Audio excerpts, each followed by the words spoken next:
সুবহানাল্লাহ। আমার ভাইয়েরা, কাফেররা অবশেষে মাসআবের উপর অত্যাচার, জুলুম আর নির্যাতন বাড়াই দিল। আমার ভাইয়েরা, তরবারি দিয়া মাসআবকে দুনিয়া থেকে বিদায় দিল, আর মাসআব রাদিয়াল্লাহু তাআলা শহীদ হয়ে গেল। আল্লাহু আকবার বলেন।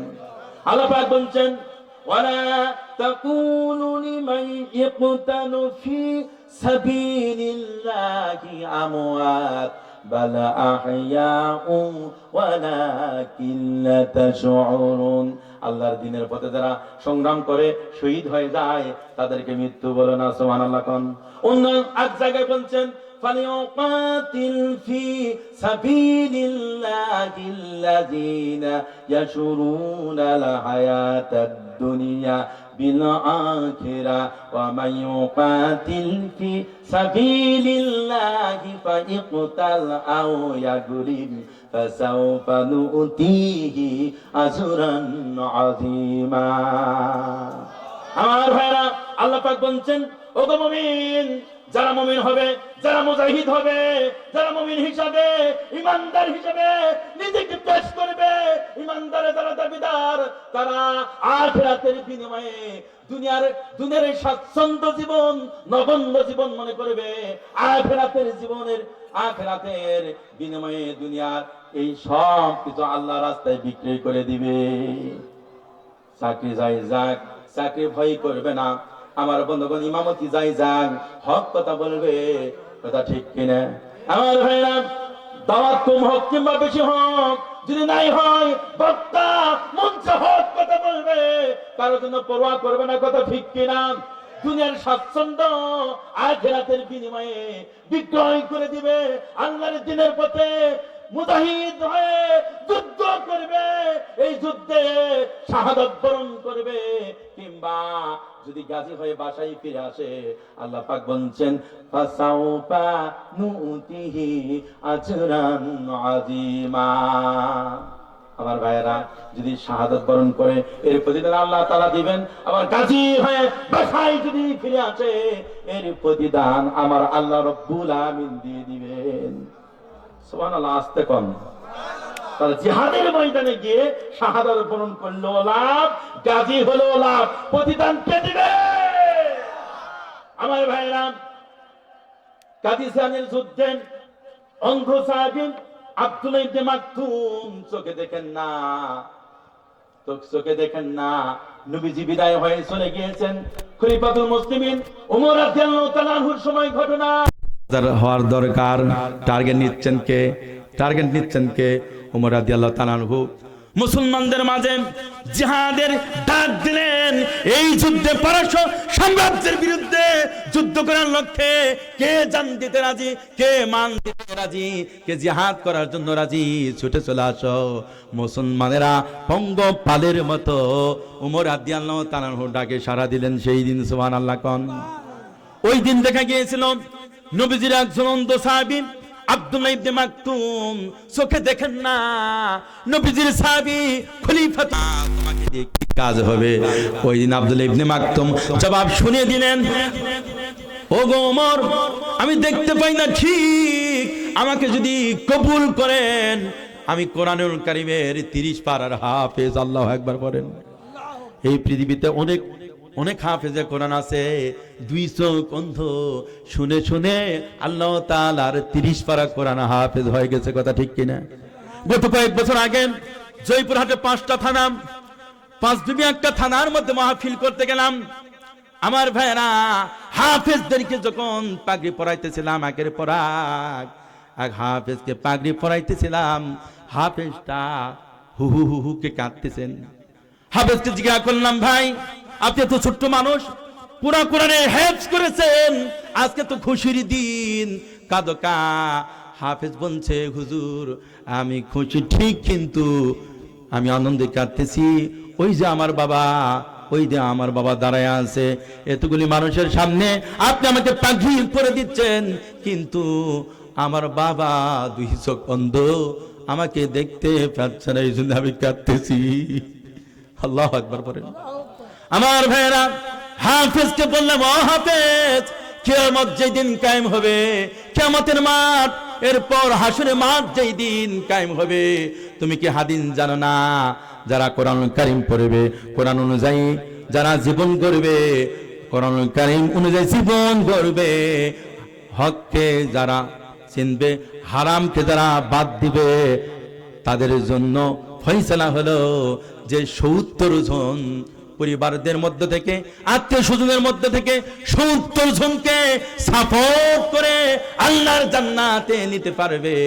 হাদিসের মধ্যে আছে যে কাদ ওয়াজাবাত লাহুন নার, যাদের জন্য জাহান্নাম ওয়াজিব হয়ে গিয়েছিল ওদেরকে টেনে জান্নাতি করতে পারবে। সুবহানাল্লাহ কোন।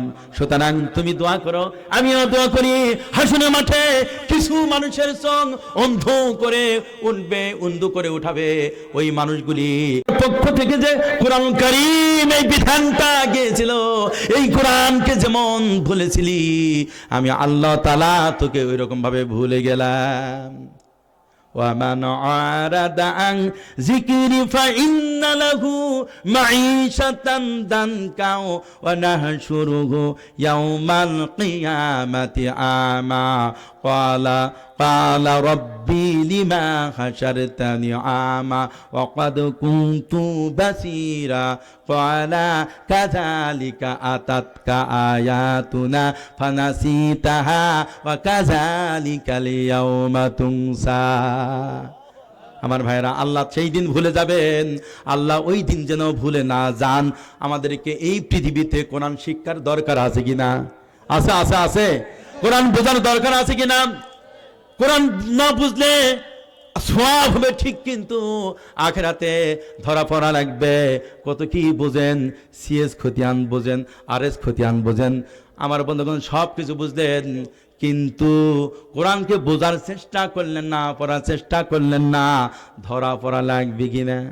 হাসরের মাঠে যদি আল্লাহ তাআলা হাফেজ তাকরিমকে ডাক দেন, হাফেজ তাকরিমকে ডাক দিয়ে যদি বলেন, ওগো গোলাম দেখো, এই 9 থেকে 10 বছরের সন্তান বিশ্বজয়ী হাফেজ হয়েছে, আর তোমাকে আমি অন্ধ করি নাই, তোমাকে বুঝদান করেছিলাম, সব বুঝেছো, এই দিল দিয়া, এই অন্তরকরণ দিয়া কোরআন বোঝো নাই, কোরআন বোঝো নাই।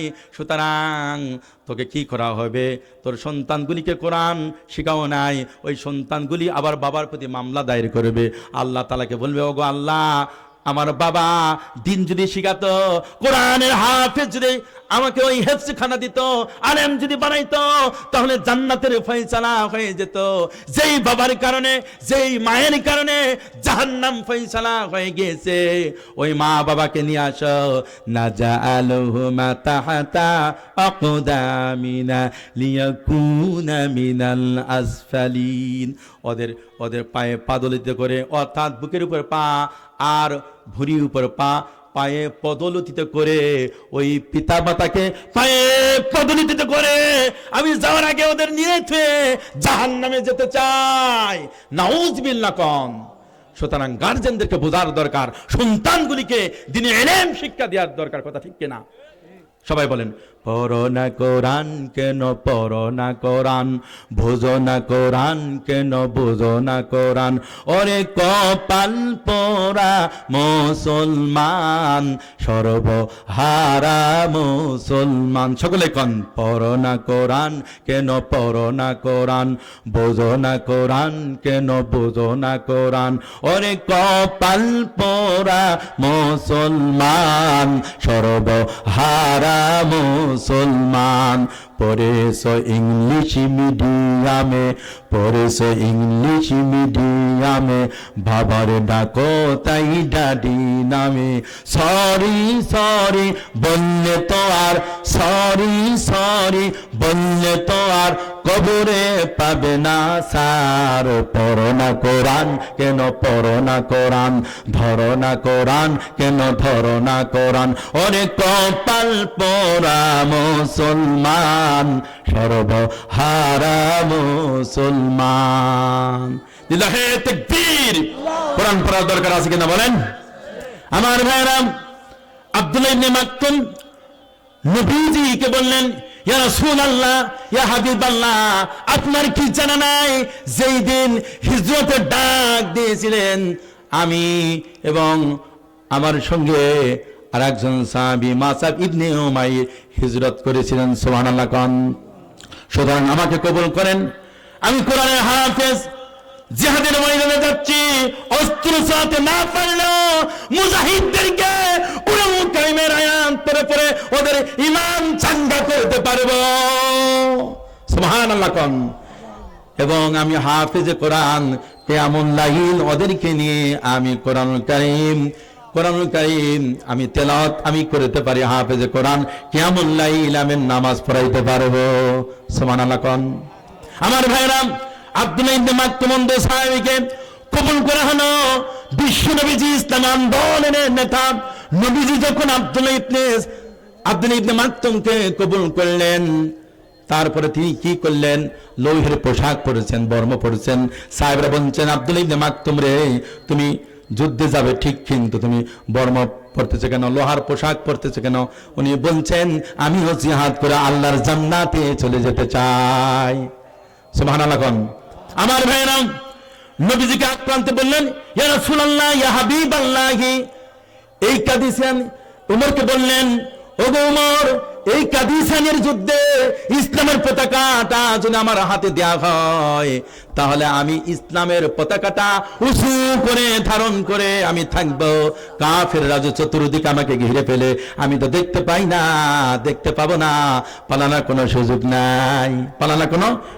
নাই। উমর রাদিয়াল্লাহু তাআলা আনহু আব্দুল্লাহ ইবনে মাকতুমকে ইসলামের পতাকা, কালেমার পতাকা তাকে দিলেন। তিনি দূরে গিয়ে উঁচু একটা জায়গায় গর্ত খনন করে নিলেন। গর্ত খনন করে 2 পা তিনি এই গর্ততে দিয়া তিনি মাটি দিলেন, মজবুতি ভাবে মাটি দিলেন, যাতে করে যুদ্ধের ময়দান থেকে যেন পালাতে না পারে। নিজে নিজে এরকম ভাবে আত্মসমর্পণ করলেন। সকলে বলে সুবহানাল্লাহ। নিজেকে কেমন ভাবে তৈরি করলেন? যুদ্ধ হয়ে গেল 8 দিন, 2 দিন, 3 দিন ব্যাপী যুদ্ধ হওয়ার পর সন্ধ্যার সময় যুদ্ধের বিরতি হয়ে গেল। অসংখ্য মুমিনদের মধ্যে, সাহাবীদের মধ্যে অসংখ্য মুজাহিদেরা শাহাদাত বরণ করেছেন। এই কাদিসিয়ানের যুদ্ধে শাহাদাত বরণ করেছেন। আবার কাফের বেঈমানেরা নিহত হয়েছে। সকলে আল্লাহু আকবার। ওমর রাদিয়াল্লাহু তাআলা আনহু সাহাবীদেরকে বললেন, যারা এই কাদিসিয়ানের যুদ্ধে শাহাদাত বরণ করেছে ওদের লাশগুলি একত্রিত করো, ওদের লাশগুলি একত্রিত করো। আর যারা নিহত হয়ে গেছে, তো নিহত কাফের রাত নিহত হয়ে গেছে, ওদের দরকার নাই, আল্লাহ জাহান্নাম তাদের নসিব হয়ে যাক। সকলে বলেন আমিন। তাকবীর, লিল্লাহি তাকবীর, আল্লাহু আকবার, লিল্লাহি তাকবীর, আল্লাহু আকবার। প্রধান বক্তার আগমন, অতিথির আগমন, শুভেচ্ছাই স্বাগতম। তারপরে পক্ষ থেকে লাল সালাম শুভেচ্ছা, পক্ষ থেকে লাল সালাম শুভেচ্ছা। আল্লাহু আকবার। নেতা ভাই কই গেলেন? দেখেন, বক্তা হলে নওজোয়ান যুবক, নেতাও আজকে যুবক। ভাই এদিকে আসেন। নেতা কোথায় বাবারে? একটু সালাম দেই। আল্লাহু আকবার। হ্যাঁ, আলহামদুলিল্লাহ। বসেন ভাই। আমার ভাইরা, বলছিলাম ওমর রাদিয়াল্লাহু তাআলার সময় সেই অন্ধ সাহাবী আব্দুল্লাহ ইবনে মাকতুম 2 পা কেড়ে নিলেন, আর ইসলামের পতাকা, ইসলামের ঝান্ডা উঁচু করে ধরলেন। 3 দিন যুদ্ধ চলল। সন্ধ্যার সময় যুদ্ধের বিরতি দেওয়া হলো। নবীজির সাহাবী খলিফাতুল মুসলিমিন ওমর রাদিয়াল্লাহু তাআলা আনহু তাদের দ্বীনি ভাইদেরকে বললেন, যারা শাহাদাত বরণ করেছে ওদের লাশগুলি একত্রিত করো, জানাজা দিয়ে তাদেরকে দাফন করা হবে। সকলে বলে সুবহানাল্লাহ। শহীদ যারা হয়ে গেছে ওদের লাশগুলি একত্রিত করা হচ্ছে। দূরে পড়ে আছে নিথর দেহ আব্দুল্লাহ ইবনে মাকতুম, তিনি নিথর অবস্থায় তিনি পড়ে আছেন। আরে কাফেররা তাকে দুনিয়া থেকে বিদায় দিয়েছে। বিদায় দিলে কি হবে? আব্দুল্লাহ ইবনে মাকতুম ইসলামের পতাকা, কালেমার পতাকা উঁচু করে ধারণ করে এরকম ভাবে উঁচু করে আছেন। সুবহানাল্লাহ কোন। আমার ভাইয়েরা পড়তে দায় নাই। এই বাংলাদেশের এই সবুজ চত্বরে আমার ভাইয়েরা ওই সাহাবীদের কাছ থেকে শিক্ষা নিয়ে, নবীজির কাছ থেকে শিক্ষা নিয়ে দিন কায়েমের লক্ষ্যে আমার ভাইয়েরা এই বাংলাদেশে অসংখ্য যুবকেরা জীবন দিয়েছে। শুধু অসংখ্য যুবকেরা জীবন দেয় নাই, ওই খুনি হাসিনার সময় আলী হাসান মুজাহিদকে বিনা অপরাধে আমার বন্ধুগণ মিথ্যা মামলা দিয়া জালেমেরা ফাঁসির মঞ্চে ঝুলাইছে। কথা ঠিক কিনা মুসলমান? সাবেক আমির জামাত শহীদ মতিউর রহমান নিজামীকে জালেম সরকার ঝুলাইছে। এমনি করে আমার বন্ধুগণ অনেক নেতাকে তারা ঝুলাইছে। বিএনপি নেতাকেও ঝুলাইছে। নামটা কি বলেন? এমনি বিএনপি করেন কি? হ্যাঁ, সালাউদ্দিন একজন পাশ। আমার বন্ধুগণ জামাত ইসলামী আন্দোলন যারা করেন তারা জীবন দিয়েছে, বিএনপির ভাইরাও জীবন দিয়েছে। আমার বন্ধুগণ মীর কাশেম আলী মিন্টু ভাই জীবন দিয়েছে, কাদের মোল্লা জীবন দিয়েছে। সুবহানাল্লাহ কোন? কাদের মোল্লার ফাঁসি যেদিন রায় হয়, পুলিশ ভাইরা বললেন কারা কর্তৃ যারা ছিল, দায়িত্ব যারা ছিল, কাদের মোল্লা ভাইকে বলা হচ্ছে আজকে আপনার ফাঁসি, এত রাতে এত মিনিট আপনার ফাঁসি। তিনি আলহামদুলিল্লাহ বললেন। সুবহানাল্লাহ কোন? কাদের মোল্লা ভাই ওই দিন কি করলেন যে আমি একটু ঘুমিয়ে নেই, আমি একটু ঘুমিয়ে নেই। দুনিয়ার কোন মানুষ কি পারবে নাকি কিছুক্ষণ পর 8 থেকে 4 ঘন্টা পর তার ফাঁসি মঞ্চে নিয়ে যাওয়া হবে, ফাঁসি দেওয়া হবে। আর কাদের মোল্লা ভাই বলছেন আমি একটু ঘুমিয়ে নেই। সুবহানাল্লাহ কোন? পুলিশ ভাইরা, কারা কর্তৃক পুলিশ ভাইরা সাক্ষী দেয়, ঠিক ফাঁসি দেওয়ার আগে আধা ঘন্টা আগে তিনি ঘুম থেকে জাগ্রত হলেন। ঘুম থেকে জাগ্রত হওয়ার পর তিনি ওযু করলেন, ওযু করে শেষ নামাজ তিনি পড়তে শুরু করলেন। সকলে পড়ে সুবহানাল্লাহ। নামাজ পড়ার পর পুলিশ তারা সাক্ষী দেয়, কারা কর্তৃক পুলিশ তারা সাক্ষী দেয়। কাদের মোল্লাকে বলছেন যে সময় তো হয়ে গেছে, আমি প্রস্তুত আছি। আমার ভাইরা ফাঁসির মঞ্চে সাধারণ ফাঁসি যারা হয় ওদেরকে যখন নিয়ে যাওয়া হয়, দুই দিকে জাল্লাদ বা কারা কর্তৃ পুলিশ ভাইরা তাকে 2 দিকে ধরে নিয়ে যাওয়া হয়। আর শহীদ কাদের মোল্লাকে যেই দিন ফাঁসি দেওয়া হয় ওই দিন তাকে ধরতে হয় নাই, আল্লাহর সঙ্গে সাক্ষাৎ করতে তিনি যাচ্ছেন। পুলিশ ভাইদেরকে বললেন, জাল্লাদদেরকে বললেন না আমাকে ধরার প্রয়োজন পড়বে না, আমি তো মহান আল্লাহ রব্বুল আলামিনের রবের কাছে সাক্ষাৎ হয়ে যাবে। আগে তাকেই ইচ্ছা ছিল আল্লাহর দিন কায়েমের লক্ষ্যে আমি শহীদ হয়ে যাব। সকলে বলি সুবহানাল্লাহ। ফাঁসির মঞ্চে চলে গিয়েছেন। ফাঁসির মঞ্চে গিয়ে ফাঁসির দড়িটি নিচে পড়ে নিয়েছেন।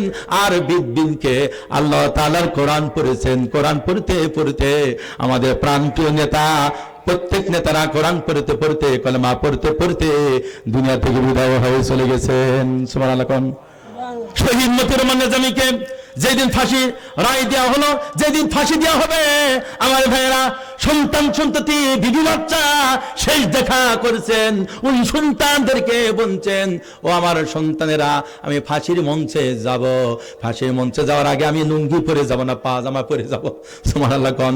সেরা বলছে বাবা, ও বাবা আপনি ফাঁসির মঞ্চে যাবেন লুঙ্গি পরে না, পাঞ্জাবি টুপি পাজামা পরে আপনি ফাঁসির মঞ্চে যাবেন। কেমন নেতা ফাঁসি হয়ে যাবে। সন্তানদের সঙ্গে পরামর্শ করেছেন। আল্লাহ পাক বলছেন আমরুম শুরা বাইনাহুম, তোমরা পরামর্শ ভিত্তিক কাজ করো। সুবহানাল্লাহ কোন? আমার ভাইয়েরা কোরআন কারীম থেকে আলোচনা করেছিলাম। পয়েন্ট চলতেছিল 3 যারা আল্লাহর জমিনে আল্লাহর দ্বীন নিয়ম নীতি কায়েমের জন্য যারা জিহাদ করে শহীদ হয়ে যায়, আল্লাহ পাক ভয় দিয়ে বলছেন তাদের জন্য ভয় নাই, তাদের জন্য কোনো টেনশন নাই। সকলে বলি সুবহানাল্লাহ। একটা হাদিস বলেন, আমি সংক্ষেপে নিয়ে আসতেছি। একটা হাদিস বলে আজকের বক্তব্য শেষ করতে চাই।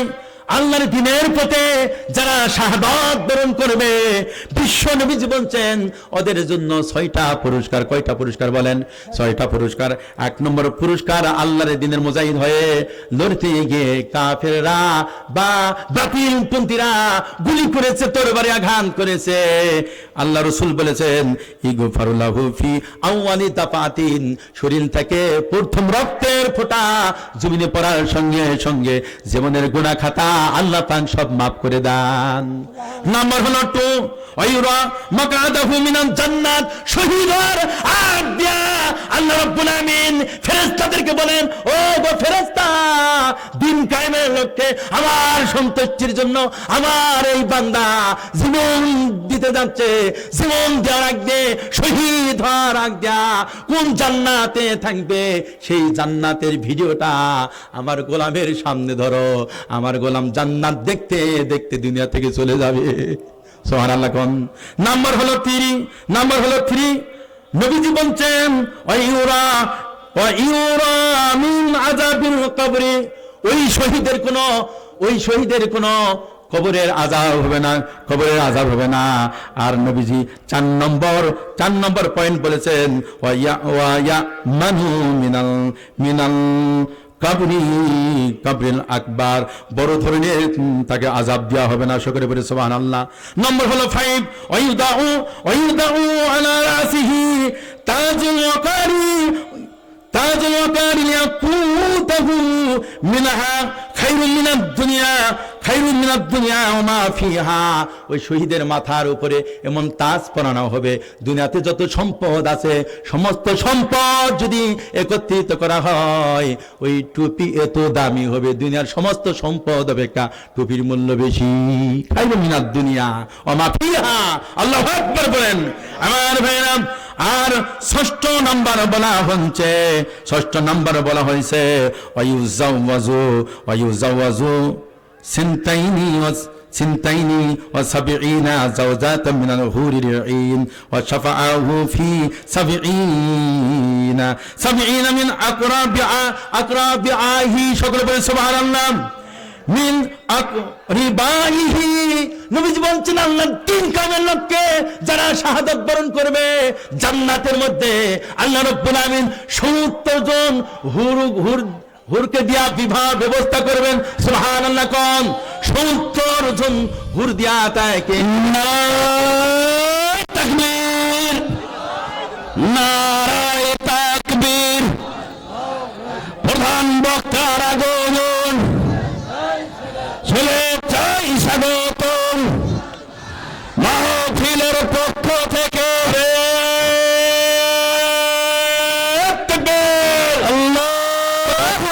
আগমন, শুভেচ্ছাই স্বাগতম নাসির সাহেবের আগমন, শুভেচ্ছাই স্বাগতম মাহফিলের পক্ষ থেকে। শুভেচ্ছা আমার নাসির ইকবাল বিন শাফির আগমন, শুভেচ্ছাই স্বাগতম। মাহফিল সফল হোক, মাহফিল সফল হোক, আগমন, শুভেচ্ছাই স্বাগত।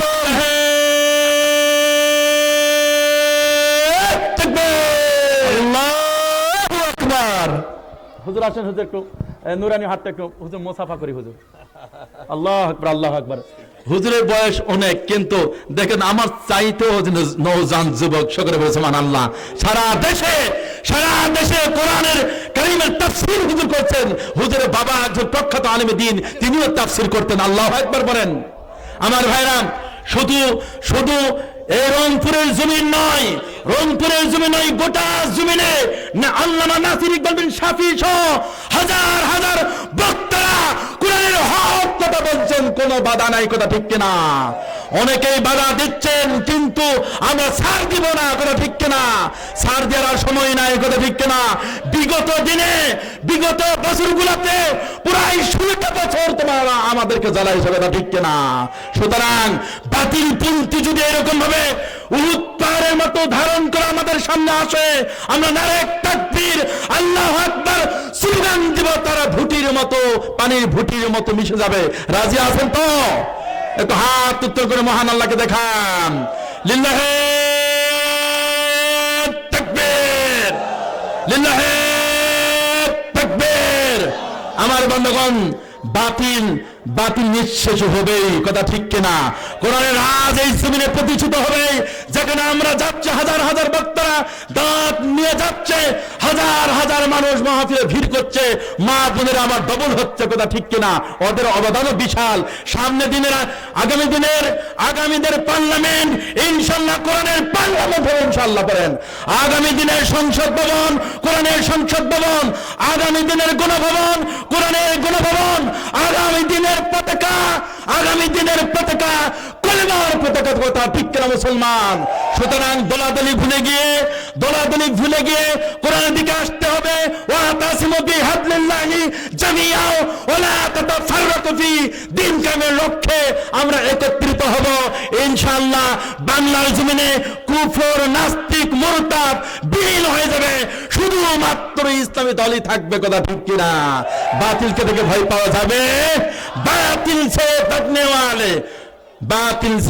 वाले বলেছেন মরহুম কবি ইকবাল রহমতুল্লাহ, বাতিল সে দবনে वाले आसमा नहीं हम सोबर का सुका है तो इंतहा हमारा। মরহুম কবি ইকবাল রহমতুল্লাহ বলছেন, ওগো আল্লাহ আমাদেরকে অনেক পরীক্ষা করে দেখেছো, টেস্ট করে দেখেছো, আমরা বাতিলের কাছে মাথা নত করার জাত নয়, আমরা শহীদ হব কিন্তু বাতিলের কাছে মাথা নত করব না। ये शहादत गए उल्फत में कदम रखना, लोगों समझता है ऐसा नहीं मुसलमान होना। লোকেরা মনে করে মুসলমান হওয়া সহজ, কিন্তু মুসলমান হওয়া মানে কঠিন। শাহাদাতের উত্তপ্ত ময়দানে পা রাখার নাম হলো মুসলমান। আপনারা রাজি আছেন? কারা কারা রাজি আছেন দুই হাত উত্তোলন করেন। লিল্লাহে তাকবীর, লিল্লাহে তাকবীর। আপনাদেরকে অনেক চমৎকার লাগছে, বিশেষ করে যুব সমাজে যেখানে মাহফিল হয় অনেক চমৎকার। হুজুর মহাদের প্রতি দোয়া, আল্লাহ তাআলা হুজুরের হায়াতের মধ্যে বরকত ঢেলে দেন। এই মাহফিল আগামী দিনে যেন 2 দিন ব্যাপী হয়, আগামী বছর যেন 2 দিন ব্যাপী হয় ইনশাআল্লাহ। সকলকে দোয়া আছে। এখানে আমার বক্তব্য শেষ করছি। আসসালামু আলাইকুম রহমতুল্লাহি ওয়া বারাকাতুহু।